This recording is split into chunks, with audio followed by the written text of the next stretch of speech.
I was so happy to be invited to be part of this panel because this idea of making our research more accessible to a wider audience is something I feel so strongly about. Earlier in my career, I made a really conscious decision that I was going to be very brave, that I was going to stick my neck out, and I was going to experiment with different kinds of strategies for trying to get research into the hands of people who could use it. And I think I'm a really good example of the idea that practice builds skills. I'm better now than I was. I'm learning things as I go along. And my goal in the time that I have with you is to try and show you some tools that have made a really big difference for me in trying to do this kind of translation and dissemination. So I really liked the language that this webinar series used about what is a manager-friendly article. And I thought a good place for us to start is just to make a distinction between, well, what's the difference between the traditional academic articles that we write and this idea of a manager-friendly article?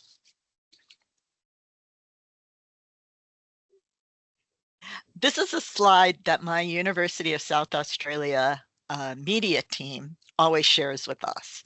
And I think they usually do this to keep us academics from doing too much tweaking of media releases that come out of their office. But I found it really useful to understand how a journalist approaches a story versus the way academics would approach a story. When we write an academic article, we're usually trying to put in a lot of content at the front that will lead to a conclusion. So we're trying to provide all of our evidence before the conclusion. And what journalists always tell me is that they flip that in a news story, because what you have to do is get your conclusion out very quickly. You may not have your reader's attention very long, and you want to make sure that if they don't read past the first paragraph, that they're still going to get the main content, the most important thing that they need to know.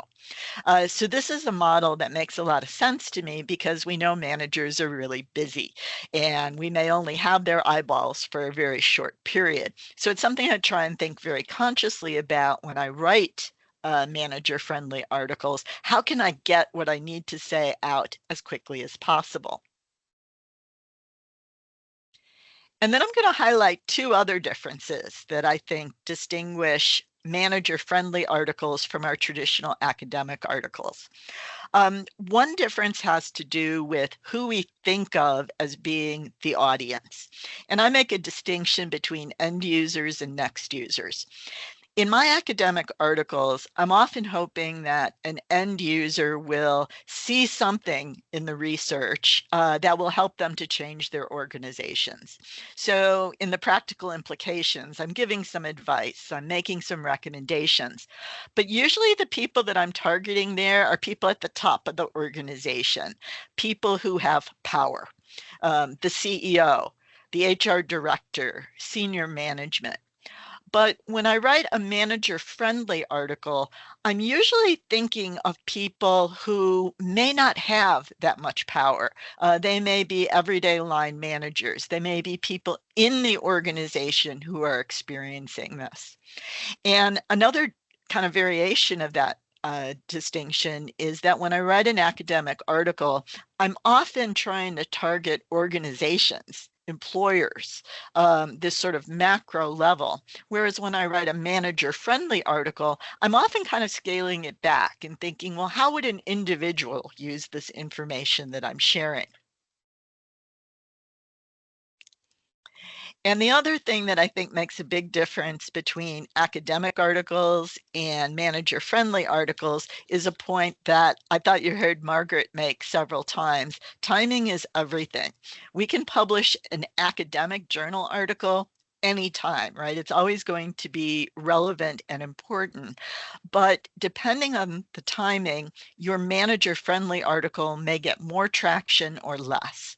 And I gave an example here that a lot of the work that I do is about diversity and inclusion. So a lot of times I'm writing about women and women in leadership or women in negotiation. And it used to be that putting out a manager-friendly article on those kinds of topics, International Women's Day would be a great time because organizations are thinking about gender. And what I've seen in the last few years is that's getting to be a really crowded space. So now what I'm more conscious of is trying to watch for other things happening in the news that I might be able to hook into, like, gee, for the first time, we have a female CEO of company X. I can kind of leverage that to write a manager-friendly article that is about gender and leadership. So that's some really broad brush differences that I see between academic articles and manager-friendly articles. But I want to make another distinction about different kinds of manager-friendly articles. So you just heard Margaret talk about the conversation, and that's an example of a researcher authored manager-friendly article. So outlets like The Conversation or Harvard Business Review, those are usually ones where the researcher says, I've got something to say on this topic, and the article is going to come out under their byline. But we also have other outlets where it's a journalist who is actually authoring the article, and our role as academic researchers is to comment on it or to provide input on it. And I'm thinking here of outlets like ABC News or the Wall Street Journal. Now, I personally have experience with both of these categories, and I also want to point out that we have some publications that go both ways. So, for example, if you think about the Australian Human Resource Institute's HR Magazine, I've worked with journalists on articles that have come out under the journalist byline, but I've also authored my own articles. So some of them can go in both directions. What I want to focus on are some of the things that I've learned by working with journalists on articles that they've authored. That's the starting point, and I want to give you a couple of tools. So when I first started talking with journalists, I was really anxious about it. I was very nervous. And I would think, how can I even anticipate the questions that they're going to ask? How can I prep for this? And then I read an article about how politicians prepare for town halls. Now, you can imagine that a town hall is kind of a scary event if you're running for office, because who has any idea what a citizen is going to ask? The questions can kind of come out of the blue. And what this article said is that politicians actually don't try to prepare for every question. What they do prepare is 3 to 5 buckets of points that they think are important to make. So if you're a politician, you're running on a particular platform, and you might have a position on the economy, you have a position on international relations, you've got a position on education. And they prepare those. And then when they go into the town hall, when they hear a question, they say, can I connect this question to one of my buckets? I found this a really useful way of thinking about conversations with journalists. Now, when I go in to have a conversation with a journalist, let's say a journalist says, I want to talk to you about paid transparency. I think, well, what are the 5 key points that I'd like to make about paid transparency? What do I know about paid transparency that I think other people need to know? And this really helps me because I'm just trying to keep 5 things in mind, and we can still have a very natural conversational flow between the two of us, but I'm still pretty confident that my points are going to get made in the conversation. The other thing that I really like about this 5 bucket strategy is at the end of the conversation with the journalist, I can look over my list of 5 key points that I wanted to make. And if something didn't get on the table, I'm able to say, hey, can I tell you something else before we end the conversation? And usually that bucket has to do with how this strategy is going to backfire or what the downside might be or some kind of nuance that research can really make a strong contribution to the article. The other thing that I wanted to bring to your attention, and this is something that surprised me, is that when I started working with journalists on manager-friendly articles that they were writing, I was surprised how many times I talked to the journalist. So, for example, I recently was contacted by HR director to talk about some things that are going on in employee recruiting. And the journalist sent me an email. Ooh, yeah, I know something about recruiting. Here are some things I could talk about. And I hammered out an email. Then they made an appointment with me, but that first appointment was an editorial meeting. It wasn't a formal interview. It wasn't even recorded. And it wasn't even until the very third contact that we actually had an interview that was recorded. Now, the first few times that this happened, my reaction was, oh, maybe I didn't give them enough information the first time, or maybe they want to take it in another direction. So I try and pour more and more content into the conversation. And one of the things I've learned over time is that not only is it okay to be repetitive across those contacts, it's actually a good thing because you're becoming more clear about the buckets of contributions that you can make, and you and the journalist are developing a better understanding of what the shape and the scope of the article is going to have.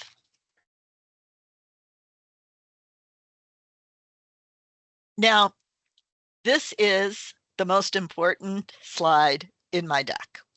I think that one of the things that I have found really valuable is to recognize a pattern in the kinds of questions that journalists are most likely to ask academic researchers. And I've learned now to use these questions partly to define my buckets, but definitely to format how I talk about my buckets. So 4 particular examples. Journalists will always ask, how many? Why is it important? Who cares? And so whenever we're trying to write a manager-friendly article, this is the starting point. Why are we even bothering? Now, a big part of the research that I do has to do with mature age workers. And this is my answer. You know, in the Australian workforce, there are 4 million workers over the age of 45. So I think organizations need to be acting on this issue because it's actually affecting 40% of the workforce. That's not trivial. The second question that journalists always ask is, how big? What difference would it make if organizations actually took your recommendations and changed things the way you're suggesting? Now, I'm going to make a really strong statement here. It's one that I really do believe in.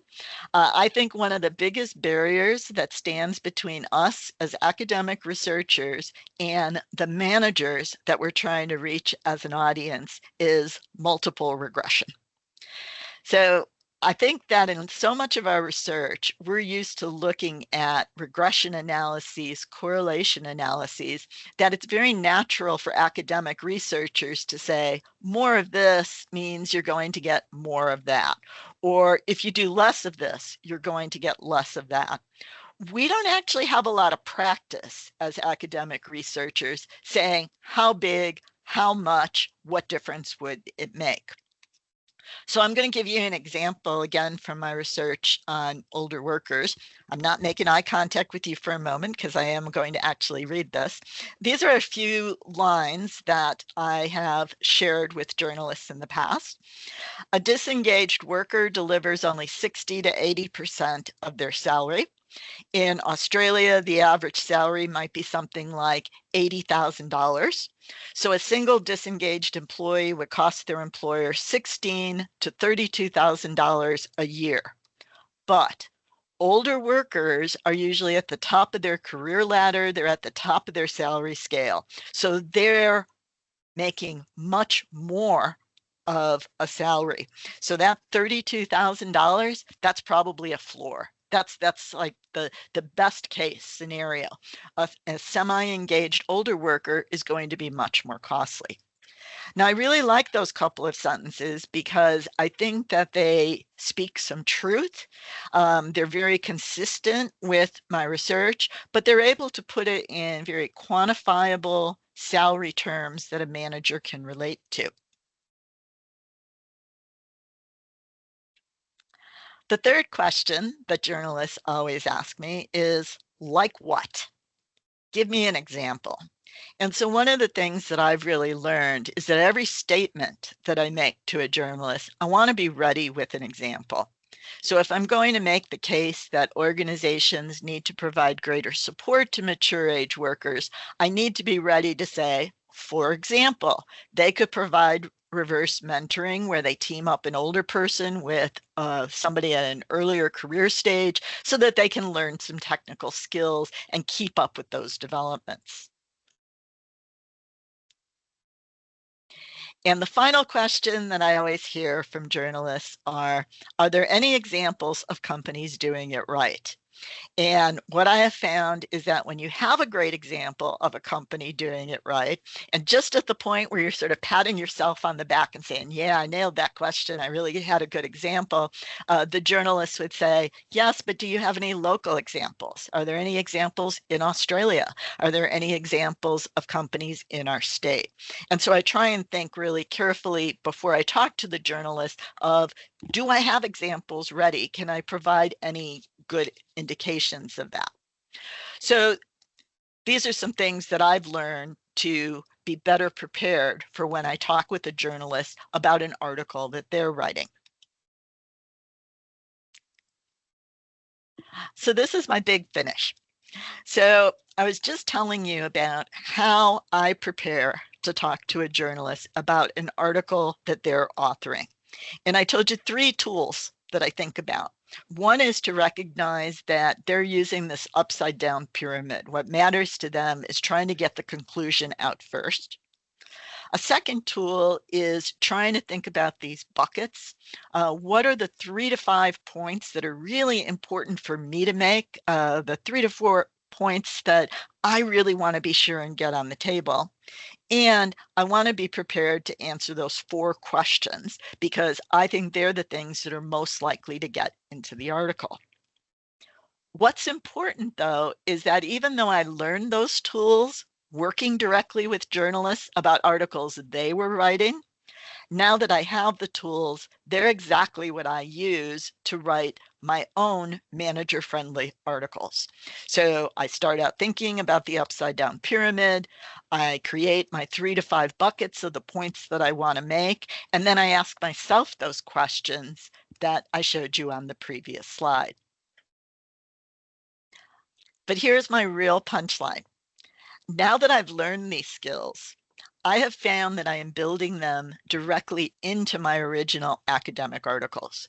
You know, when I was first learning how to do scholarly work, when I was in graduate school and in my early career days, I always thought of the academic article as the thing you write first, and then you write these spin-off articles for managerial audiences.